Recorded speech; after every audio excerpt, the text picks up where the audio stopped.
আল্লাহ তুমি আমার গুনাহগার উম্মতকে বাঁচাও। বিশ্বনবী পাগলের মতো একবার হাউজে কাউসারে যাবেন, একবার সিরাতে যাবেন, একবার পুলসিরাতের দিকে, একবার হাউজে কাউসারের দিকে পাগলের মতো দৌড়াতে থাকবেন। তার কোনো গুনাহগার উম্মত যাতে জাহান্নামে ঢুকে না যায়। সেদিন কেউ সুপারিশ করতে পারবে না বিশ্বনবী ছাড়া। কিয়ামতের ময়দানে ওই বিভীষিকাময় সময়ে মুসিবতের কালে মানুষগুলো পাগল হয়ে বিশ্বনবীকে খুঁজতে আরম্ভ করবে। সবাই মিলে বিশ্বনবীর কাছে যেয়ে বলবে, ইয়া রাহমাতাল লিল আলামিন, ইয়া খাতামান নবীন, রাহমাতাল লিল আলামিন। দেখেন আমাদের কি অবস্থা, কি কঠিন বিপদে আমরা আছি, দাঁড়াতে পারি না, সূর্যের আলোতে ঘেমে হয়রান। আজকে কেউ সুপারিশ করতে পারবে না। সব নবীরা অপারগতা স্বীকার করেছে, তারা বলেছে আপনি ছাড়া কেউ নাকি আল্লাহর সামনে দাঁড়াতে পারবেন না, আপনি একটু সুপারিশ করেন। বিশ্বনবী বলবেন, আসো আসো, আজকের দিনে আমি ছাড়া আল্লাহর সামনে কেউ দাঁড়াতে পারবে না। বিশ্বনবী মাকামে মাহমুদে যে আল্লাহু আকবার বলে সিজদায় লুটিয়ে পড়বেন। আল্লাহ রাব্বুল আলামিন বিশ্বনবীকে এমন কিছু চমৎকার শব্দ শিখাবেন, ওই শব্দগুলো দিয়ে আল্লাহর প্রশংসা করে বিশ্বনবী কাঁদতে আরম্ভ করবেন। বিশ্বনবী এমন ভাবে অজর দ্বারায় সিজদায় লুটিয়ে পড়ে কাঁদবেন, রব্বুল আলামিনের রহমতের দরিয়ায় জোশ লেগে যাবে। রব্বুল আলামিন এই দৃশ্য থেকে সহ্য করতে পারবেন না। রব্বুল আলামিন বলবেন, ইয়া মুহাম্মদ ইরফা রাসাক, ও নবী আপনি মাথা তোলেন, মাথা তোলেন, আপনার কান্না আমি সহ্য করতে পারি না। নবী আপনি মাথা তোলেন, সাল তুতা, আজকে আপনি যা চাবেন তাই দেব। নবী আপনি সিজদা থেকে মাথা তুলেন, সাল তুতা, যা চাবেন তাই দেব। ওয়াশফা তুশাফা, যার জন্য সুপারিশ করবেন তার সুপারিশ কবুল করে নেব। বিশ্বনবী এবার মাথা তুলবেন। যে বিভীষিকাময় সময়ে প্রত্যেক নবী বলেছেন আমি পারবো না, প্রত্যেক নবী বলেছেন নফসি নফসি, আমার কি হবে আমি জানি না, আল্লাহ আমারে বাঁচাও। প্রতিটি নবী বলবেন নফসি নফসি, আল্লাহ তুমি আমারে বাঁচাও, আমারে বাঁচাও। বিশ্বনবী মাথা তুলবেন, তুলে বলবেন রব্বি হাবলি উম্মতি, আল্লাহ তুমি আমার গুনাহগার উম্মতকে বাঁচাও।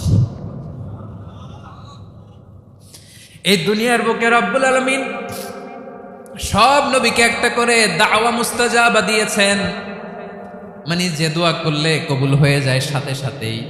দাও বিহা, দুনিয়ার সব নবীরা ওই দোয়াটা দুনিয়ায় করে ফেলেছে। সব নবীকে আল্লাহ একটা করে দোয়া দিয়েছেন, নবী দোয়া করলেই কবুল। সব নবীরা ওই দোয়া করে ফেলেছে দুনিয়াতে। বিশ্বনবী বলেন আমি করি নাই। ওয়া ইন্নী আখতাবিউ দাওয়াতি শাফাআতান লি উম্মতি ইয়াউমাল কিয়ামাহ, আমার ওই স্পেশাল দোয়াটা আমি দুনিয়ার বুকে কঠিন বিপদে পড়েও কোনোদিন করি নাই। আমি আমার স্পেশাল দোয়াটা কিয়ামতের দিন আমার গুনাহগার উম্মতকে সুপারিশের জন্য রেখে দিয়েছি। আল্লাহ বলবেন নবী ইরফা রাসাক, মাথা তোলেন, আর কাটবেন না। বিশ্বনবী মাথা তুলবেন, আল্লাহ বলবেন সাল তুতা, আপনি যা চাবেন তাই দেব। ওয়াশফা তুশাফা, সুপারিশ করেন, সুপারিশ কবুল করব।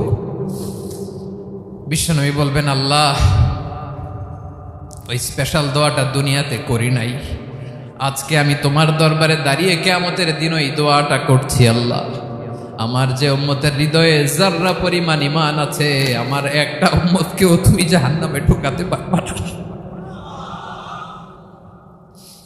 বিশ্বনবী পাগলের মতো একবার হাউজে কাউসারে যাবেন, একবার সিরাতে যাবেন, একবার পুলসিরাতের দিকে, একবার হাউজে কাউসারের দিকে পাগলের মতো দৌড়াতে থাকবেন। তার কোনো গুনাহগার উম্মত যাতে জাহান্নামে ঢুকে না যায়। সেদিন কেউ সুপারিশ করতে পারবে না বিশ্বনবী ছাড়া।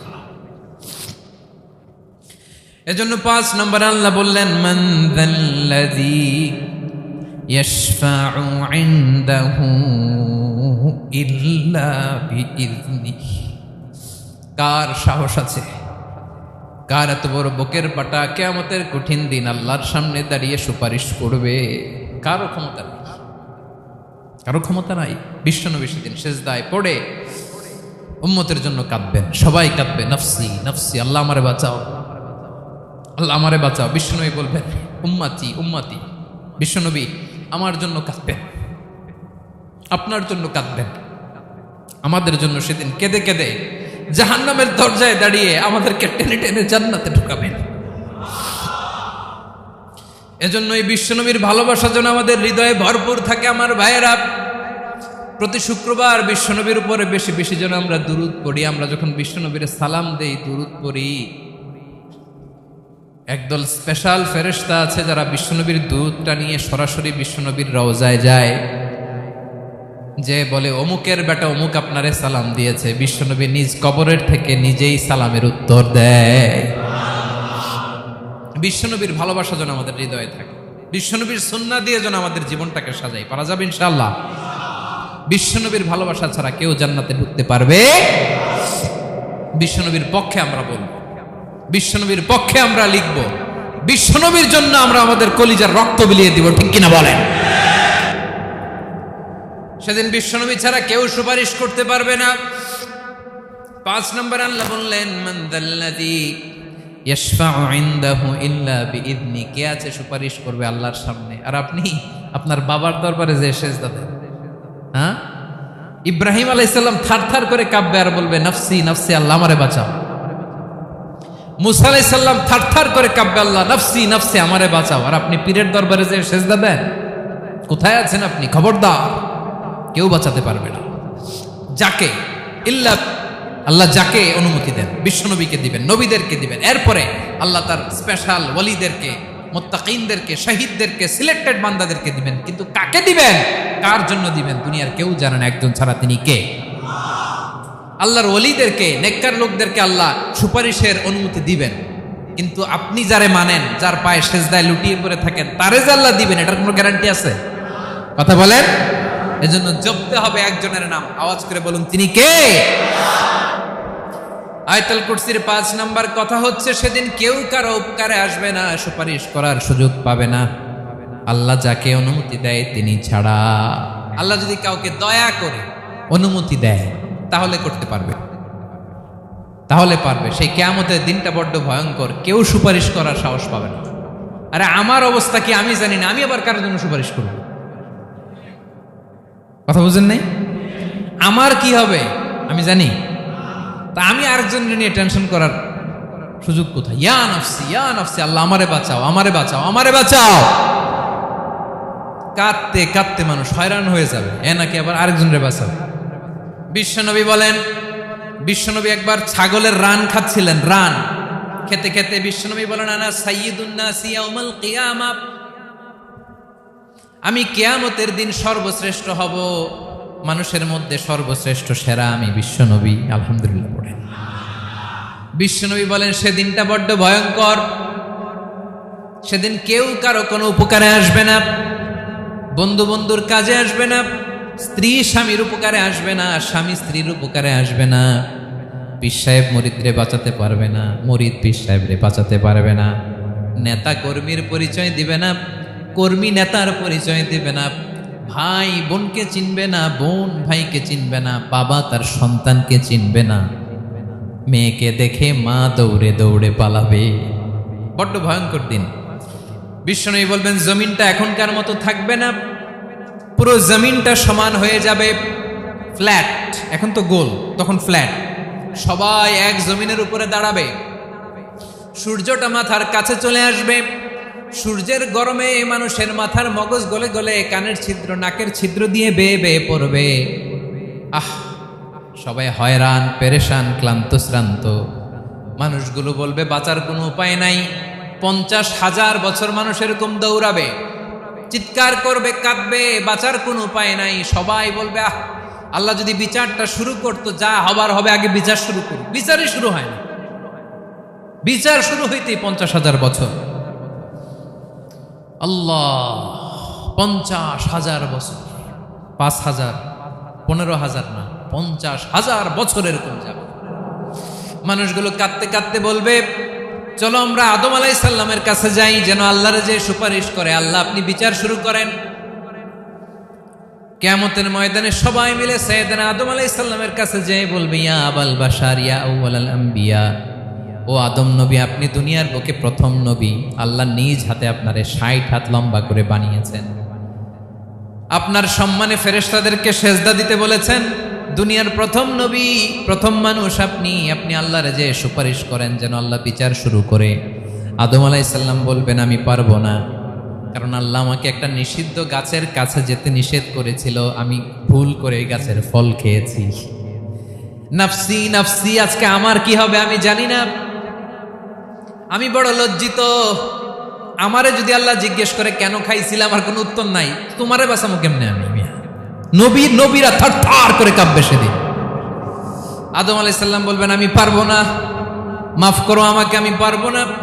ওই যে ভুল করে গন্ধম খেয়ে ফেলেছি, নিষিদ্ধ গাছের ফল খেয়ে ফেলেছে, আমি বড় লজ্জিত, অনুতপ্ত, আমি পারবো না।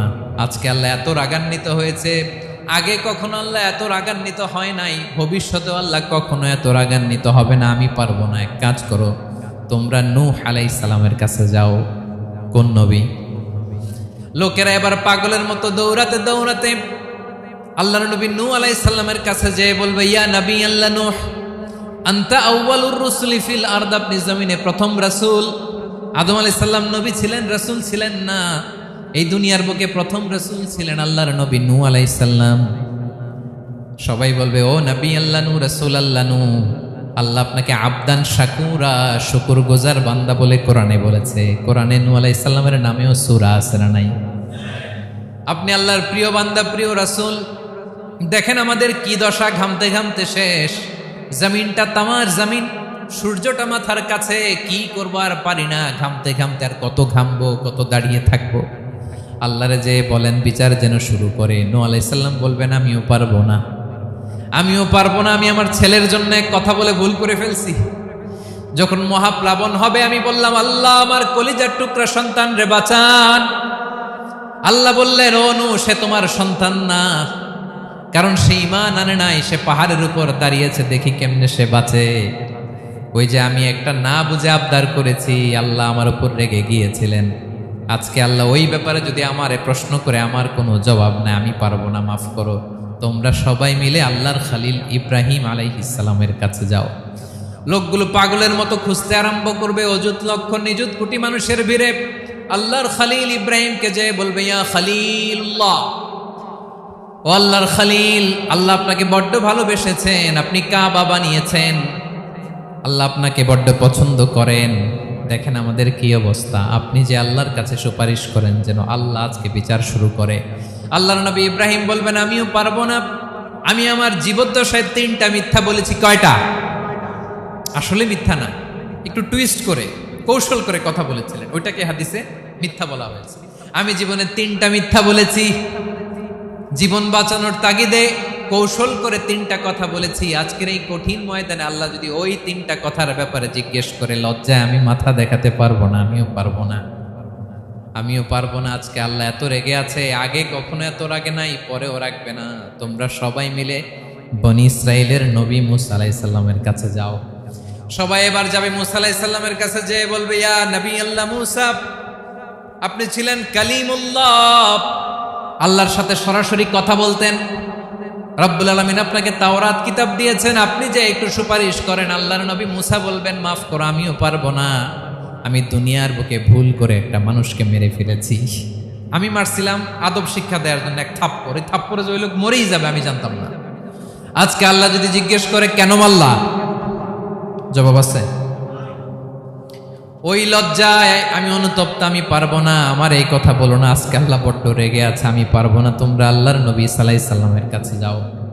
কিয়ামতের ময়দানে মানুষগুলো পাগল পাড়া হয়ে আল্লাহর নবী ঈসা আলাইহিস সালামের কাছে যাবে, যে বলবে নবী ঈসা আপনি রূহুল্লাহ, বাবা ছাড়া আল্লাহ আপনাকে বানিয়েছেন, ইনজিল কিতাব দিয়েছেন, মৃত মানুষকে আপনি জীবিত করতে পারতেন। আজকের এই কঠিন বিপদের দিনে আপনি আমাদের সাহায্য করেন। আল্লাহর কাছে যে বলেন যেন বিচার শুরু করে। ঈসা আলাইহিস সালাম বলবেন আমিও পারবো না, ইন্নী উবিদতু মিন দুনিল্লাহ, আমার উম্মত খ্রিস্টানেরা আল্লাহরে বাদ দিয়ে আমি ঈসার ইবাদত করেছে। আমার মা ম্যারি আর আমাকে ডাকতো জেসাস ক্রাইস্ট, আমার ইবাদত করেছে। যদিও আমি আমার ইবাদত করতে বলি না, ঈসা আলাইহিস সালামও ইবাদত করতে বলেছেন একজনের, তিনি কে?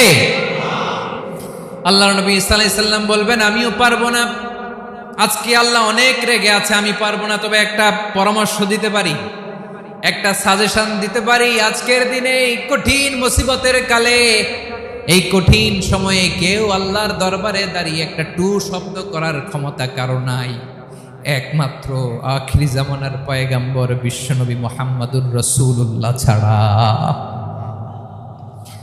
মানুষগুলো এবার আগুনের মধ্যে পানি দিলে যেমনি আগুন নিভে যায়, দাউ দাউ করা হৃদয়ে জ্বলন্ত আগুন তাদের ঠান্ডা হবে। কিয়ামতের ময়দানে ওই বিভীষিকাময় সময়ে মুসিবতের কালে মানুষগুলো পাগল হয়ে বিশ্বনবীকে খুঁজতে আরম্ভ করবে। সবাই মিলে বিশ্বনবীর কাছে যেয়ে বলবে ইয়া রাহমাতাল লিল আলামিন, ইয়া খাতামান নবীন, রাহমাতাল লিল আলামিন। দেখেন আমাদের কি অবস্থা, কি কঠিন বিপদে আমরা আছি, দাঁড়াতে পারি না, সূর্যের আলোতে ঘেমে হয়রান। আজকে কেউ সুপারিশ করতে পারবে না। সব নবীরা অপারগতা স্বীকার করেছে, তারা বলেছে আপনি ছাড়া কেউ নাকি আল্লাহর সামনে দাঁড়াতে পারবেন না, আপনি একটু সুপারিশ করেন। বিশ্বনবী বলবেন আসো আসো, আজকের দিনে আমি ছাড়া আল্লাহর সামনে কেউ দাঁড়াতে পারবে না। বিশ্বনবী বলবেন আল্লাহ, ওই স্পেশাল দোয়াটা দুনিয়াতে করি নাই, আজকে আমি তোমার দরবারে দাঁড়িয়ে কিয়ামতের দিন ওই দোয়াটা করছি। আল্লাহ, আমার যে উম্মতের হৃদয়ে যাররা পরিমাণ ঈমান আছে, আমার একটা উম্মতকেও তুমি জাহান্নামে ঢোকাতে পারবা না। বিশ্বনবী পাগলের মতো একবার হাউজে কাউসারে যাবেন, একবার সিরাতে যাবেন, একবার পুলসিরাতের দিকে, একবার হাউজে কাউসারের দিকে পাগলের মতো দৌড়াতে থাকবেন। তার কোন গুনাহগার উম্মত যাতে জাহান্নামে ঢুকে না যায়।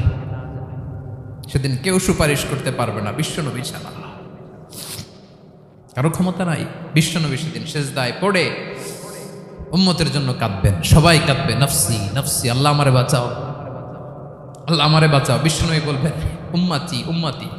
বিশ্বনবী আমার জন্য কাঁদবেন, আপনার জন্য কাঁদবেন, আমাদের জন্য সেদিন কেঁদে কেঁদে জাহান্নামের দরজায় দাঁড়িয়ে আমাদেরকে টেনে টেনে জান্নাতে ঢুকাবেন। এজন্য এই বিশ্বনবীর ভালোবাসা যেন আমাদের হৃদয়ে ভরপুর থাকে। আমার ভাইয়েরা, প্রতি শুক্রবার বিশ্বনবীর উপরে বেশি বেশি যেন আমরা দুরূদ পড়ি। আমরা যখন বিশ্বনবীর সালাম দেই, দুরূদ পড়ি,